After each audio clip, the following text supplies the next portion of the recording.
دانی جو ہمیشہ تیمور سے جھوٹ بولتا رہا کہ وہ حور کے متعلق کچھ نہیں جانتا، آخرکار تیمور نے دانی کو رنگے ہاتھوں داور کے گھر میں پکڑ ہی لیا۔ ڈرامے کے نیکسٹ ایپیسوڈ میں آپ لوگ دیکھیں گے کہ حور جو کہ تنگ آ کر داور کا گھر چھوڑ کر چلی جاتی ہے، یہ سوچ کر کہ وہ اب مزید اس گھر میں نہیں رہے گی اور نہ ہی دانی کی گئی غلطی کی سزا کا کفارہ ادا کرے گی۔ کہتی ہے حور کہ میں اب مزید اس گھر میں رہ کر تیمور کا سامنا نہیں کر سکتی۔ تیمور جب بھی دیکھو میرا دل جلانے والی باتیں کرتا رہتا ہے جو کہ مجھ سے اب برداشت نہیں ہوگا اور میں مزید تیمور کو ایمن کے ساتھ بھی نہیں دیکھ سکتی۔ مجھے امی کے گھر چلے جانا چاہیے اور اگر امی کے پاس نہیں تو مجھے کہیں اور چلے جانا چاہیے، لیکن میں اس گھر میں نہیں رہ سکتی۔ وہیں پر جاتی ہے حور ایمن کے کمرے میں اور اچانک سے ایمن کے کمرے میں گجرے دیکھ کر بہت زیادہ دکھی ہو جاتی ہے کہ آتی ہے پری اور حور کو دھکا دینے کی کوشش کرتی ہے اور کہتی ہے کہ پہلے تم میرے گھر کو برباد کر چکی ہو، اب تم میرے بہن کی خوشیوں کو برباد کرنا چاہتی ہو، اس کا گھر ابھی بسا بھی نہیں ہے اور بسنے سے پہلے ہی اس کا گھر اجاڑنا چاہتی ہو، تم میری بہن کے کمرے میں آخرکار کر کیا رہی ہو؟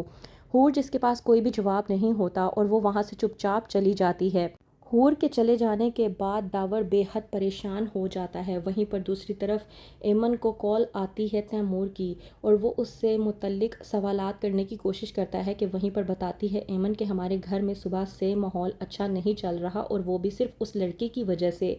پوچھتا ہے تیمور ایمن سے کہ آخرکار ایسا بھی اس نے کیا کر دیا، تو بتاتی ہے ایمن کہ وہ لڑکی صبح سے غائب ہو گئی ہے اور اب تک اس کا کچھ بھی پتہ نہیں چلا۔ تیمور جو کہ ایمن سے پوچھنے کی کوشش کرتا ہے کہ تمہارا بھائی اسے واپس کیوں نہیں لے آتا، تو وہیں پر ایمن تیمور کو جواب دیتی ہے اور کہتی ہے کہ ہمیں اس کے بارے میں کچھ بھی معلوم نہیں ہے،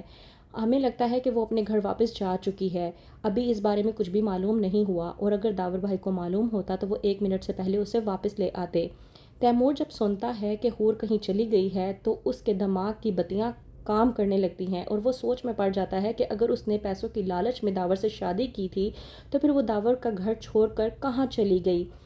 وہیں پر دوسری طرف حور جو کہ بے حد پریشان ہوتی ہے اور گھر سے نکل جاتی ہے کہ راستے میں اس کا ایکسیڈنٹ ہو جاتا ہے اور اس بات سے انجان کہ اس کا ایکسیڈنٹ ہو چکا ہے وہ وہیں پر بے سود پڑی ہوتی ہے۔ وہیں پر دوسری طرف تیمور جو کہ اس بات کو لے کر بہت زیادہ پریشان ہو جاتا ہے اور سوچتا ہے کہ وہ کچھ نہ کچھ کرے گا اور وہیں پر دوسری طرف داور جو کہ اٹھوا لاتا ہے دانی کو تاکہ وہ حور کے متعلق معلومات حاصل کر سکے، تو دانی آ کر داور سے کہتا ہے کہ وہ تو اس دن سے گھر سے غائب ہے جس دن سے آپ اسے لے کر گئے ہیں، اس کے بارے میں کچھ بھی نہیں جانتا۔ شہباز جو کہ دانی سے سچائی اگلوانے کی کوشش کرتا ہے لیکن وہ کچھ بھی نہیں بولتا کہ اچانک سے ایمن کو پھر سے کال آتی ہے تیمور کی، تو وہیں پر ایمن تیمور سے کہتی ہے کہ بہت جلد اس لڑکی کے بارے میں معلوم ہو جائے گا کیونکہ اس لڑکی کا بھائی داور بھائی کے پاس موجود ہے۔ جیسے ہی دانی کے بارے میں تیمور سنتا ہے وہ چوکنا ہو جاتا ہے اور پریشانی کے عالم میں آ جاتا ہے کہ دانی تو مجھ سے ہمیشہ سے یہی کہتا آیا ہے کہ وہ حور کے متعلق کچھ نہیں جانتا، تو پھر وہ وہاں پر کیسے پہنچ گیا؟